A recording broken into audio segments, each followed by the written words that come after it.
If you find yourself consuming personal development content but not consistently executing, I am directly challenging you to join me and hundreds of other people to do a dopamine detox this Sunday.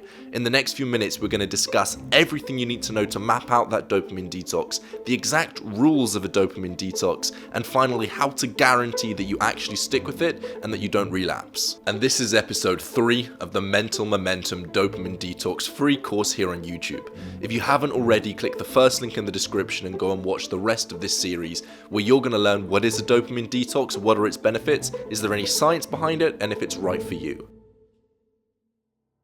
This Sunday. If you're watching this video soon after it's been released, then this Sunday on the 3rd of May, me as well as 1,200 plus other people are going to be doing a dopamine detox on that Sunday. Now, if you're watching this video after the 3rd of May, don't use that as an excuse. Just do the dopamine detox this Sunday. And in fact, there's going to be lots of other people doing it with you. I'll put a link in the description to the dopamine detoxing subreddit where you're going to find other people that are doing it with you. Even if you're watching it after the video, don't use it as an excuse. And there's probably still going to be people doing it with you every single Sunday. And as you know, there are 2 different parts to the dopamine detox reset. First of all is the hard reset, which is going to take 24 hours, and then the second section is the rewiring process, which is going to go on for a lot longer. And it's that hard reset that we're going to be doing on Sunday, which means as soon as you wake up to the second you go to bed, we're going to be engaging in that dopamine detox. And that 24-hour reset is designed to do exactly what it says in the name. It's meant to reset you from all the negative momentum you've picked up from the past, the negative habits of instant gratification and making progress for a short period of time and then slipping up and consuming too much personal development. This hard reset's going to wipe the slate clean, get rid of that momentum, and it's going to allow you to build momentum from scratch. Well, there are 3 different difficulty levels for the dopamine detox, and those difficulty levels are going to decide the rules that you're going to follow to get this reset going. So there's beginner, there's intermediate, and there's time theorist. In the beginner difficulty, for the 24-hour period, you can't use your phone, computer, gaming, porn or masturbation, drugs, or eat stimulating food, which means you can drink coffee or tea, you can talk with other people, you can read books, listen to music, eat food in general as long as it's not stimulating, you can journal, you can go on walks, and you can exercise. So if you're going to select this mode, this is starting off easy, this is starting off slow. Now, for a lot of people, this is still going to be difficult. No phone, no computer, no gaming. These are the things that we tend to default to when we don't know what else to do. So removing those things is going to be a challenge, and don't let the name beginner fool you. Even if you just decide to do beginner, then fair enough, fair play to you. You're still doing a lot more than other people, and there's going to be a whole lot of benefit in having that kind of a hard reset, in giving your brain the space to think and to process these emotions instead of always going into distraction and not letting yourself actually think. So the beginner, although it says beginner, it's still going to be challenging and there's still going to be a whole lot of benefits. For the intermediate difficulty, you can't do any of the things that you can do in the beginner, and as well as that, you can't drink coffee or tea, you can't talk with people, and you can't read books, and you can't listen to music. So this is just stepping it up to the next level. This is where I imagine most of you will want to go, because here you're getting rid of 99% of the really high stimulating activities, the activities that just flood your brain with dopamine without you having to do much. This is the level where real results start to come in. You're really going to start to notice a change. You're really going to feel different as you're going through that process, and it's going to be tough. There's going to be periods where your brain's running wild, you're overthinking. Your brain wants to do everything it can to distract you, to just pull you back into bad habits, to go back into instant gratification, because that's the way your brain is wired. But in that list that I've just read out for you for the intermediate difficulty, what it's going to allow you to do is it's still going to allow your brain space to improve. It's still going to allow you the time and the mental energy to really reassess the situation you're in. Notice that journaling is still on that list, you can do that. And walking is still on that list, you can do that. And those 2 activities are activities, whilst some people may argue they do elicit dopamine, remember, we're not fasting from dopamine, we're fasting from the negative instant gratification activities that flood your brain with so much dopamine without you having to do much. But walking or journaling, both of those things are great, and it's going to really allow your brain the space to think, but more importantly, the capacity to reevaluate and create a plan moving forwards from there. Later on in the video, I'll go over some journaling prompts that you can decide to do if you're going to select the intermediate mode. And if you do decide to go for the time theorist mode, the advanced mode where you really are in charge of your time and you recognize that time is limited and you want to better use every single second of your time, you're really pushing it from good to great, then you're going to want to select the time theorist mode, which is that you can't do anything that was in the intermediate mode, but as well as that, you can't eat any food, so you're on a fast, you can't journal, you can't go on walks, and you can't even exercise. So this is the point where you're doing nothing. I mean, you're sitting in a room, not doing anything. This is going to be difficult because you're going to be so bored. Your brain is going to be looking for anything to do. You can't even exercise, you can't go on walks. You've literally got to sit in the room and the only thing you can do pretty much is meditate.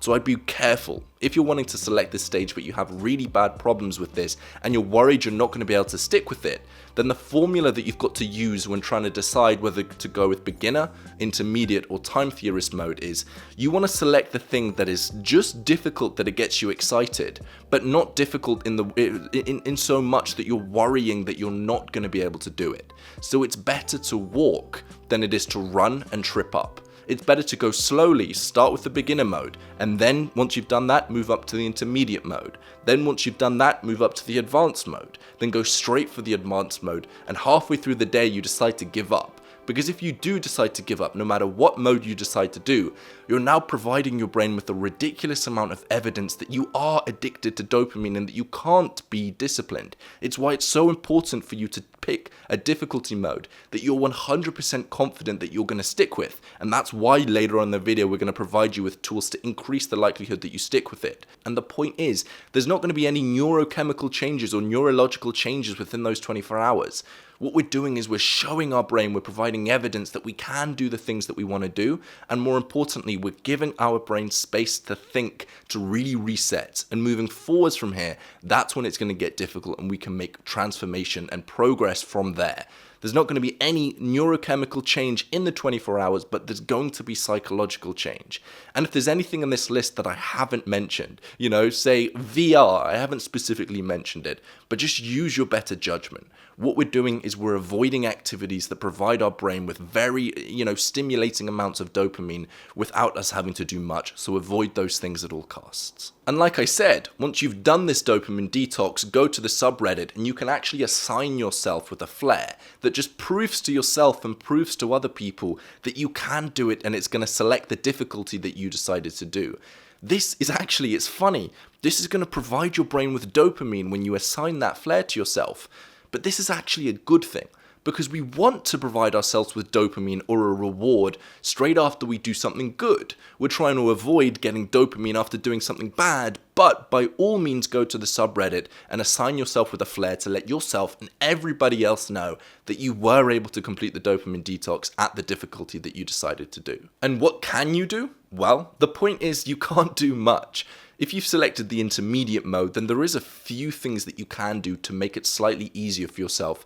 And I'd almost argue that although you're not doing a true dopamine detox, the benefits of having the space to think on a walk or to journal is going to far outweigh the consequences of getting that little bit of dopamine, because again, at least you're getting dopamine from doing something good.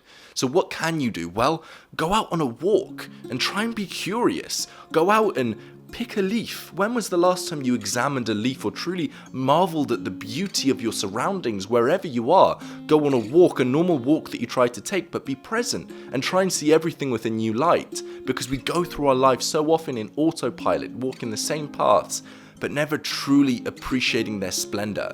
I went on holiday to Malta a few weeks ago, probably a couple months ago now, and we went to this beautiful place and there was people there that was giving us a tour.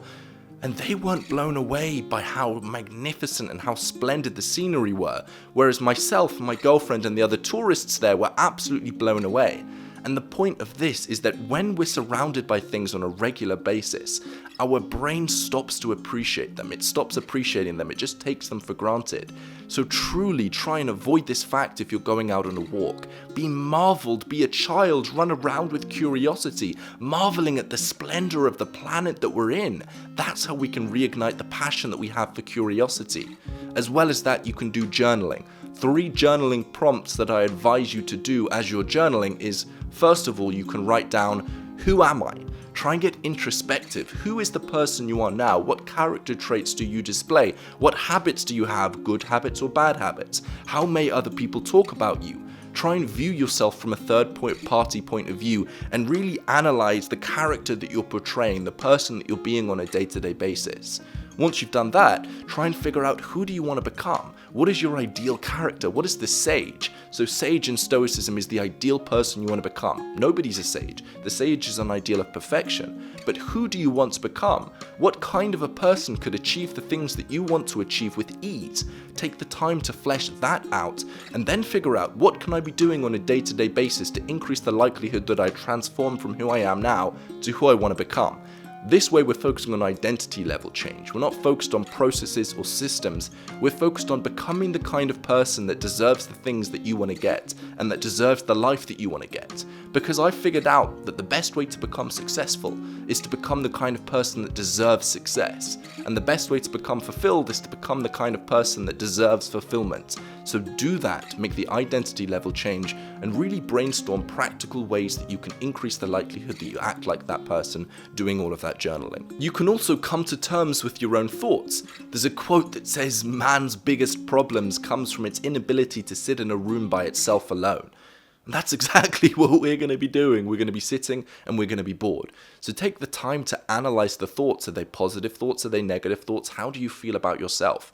And just come to terms with thinking. Because most of the time we think, but we're not aware of the fact that we're thinking. We are in our brain. We are viewing the brain or viewing the world through our thoughts. But we can actually get one level of awareness above that, and we can start to observe our thoughts and become aware of the thoughts that are racing through our minds. Also, you can exercise. Assuming you're doing the beginner or intermediate mode, you can exercise and be honest with yourself. Have you been exercising in a way that you are happy with recently? Or has this whole, situation that's been going on where we're stuck inside stopped us from being able to exercise in the way that we want to? So just do some body weight exercises and try and get back in the habit of exercising. All of these things that you can do during the dopamine detox. When it comes to guaranteeing the fact that you're going to successfully complete the dopamine detox and that there's a 0% chance that you relapse or fail and start doing dopamine-inducing activities, first of all, go into it with the mindset that you're going to succeed 100%. Don't go into it with the mindset of, oh yeah, I'll try it out and see what happens. You've got to be committed if you want to succeed. But I've got 2 practical tips to give you.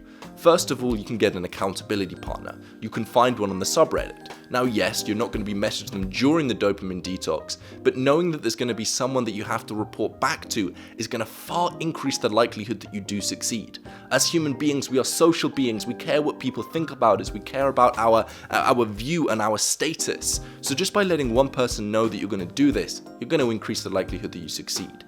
The second thing to do is to change your environment to make it impossible to relapse and far easier to actually do the successful things. This is the most important tip by far. If you're trying to do a dopamine detox and your phone's in your pocket and your laptop's on the side or plugged in or your computer's ready to boot up, you're pretty much guaranteed gonna fail. Because otherwise we're relying on willpower. We're constantly trying to resist the urge to do the things that we know we should be doing, and willpower is finite. By the end of the day, it's going to get super difficult. So change your environment in a way to make the rules easier to follow. For example, you can give your phone, your laptop, your computer, and all other things in that list to somebody else and tell them, don't give this to me until the day after. If you're in quarantine and you can't give your phone or something to someone else, what you can do is you can change the password on your laptop and your phone to a random long string of characters and numbers and letters that you're not going to remember. Then you can go to your email and schedule an email to be sent to you in 24 hours time after the Sunday's complete with the password in it. So now you've got a phone and a laptop that you can't remember the password to go on, and it's going to be impossible for you to get to it unless you check your sent emails or you wait for the time to come. But you can't check your sent emails because your phone's locked. Get creative. Find ways for each of the things on the list of rules for whatever difficulty that you're doing to try and make it more difficult for you to actually complete that thing. For example, you can text all of your friends and say, just letting you know, I'm not going to be replying to texts, and if you see me, then I'm going to be doing a dopamine detox, so don't think I'm weird if I don't talk to you.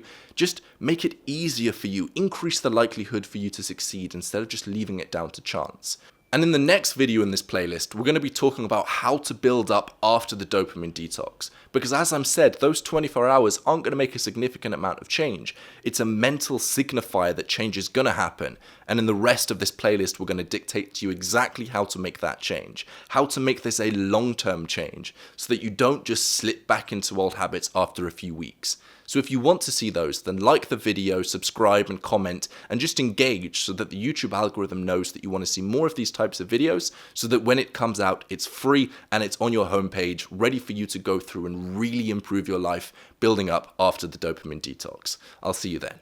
So that's it. I wish you the best of luck, my friend.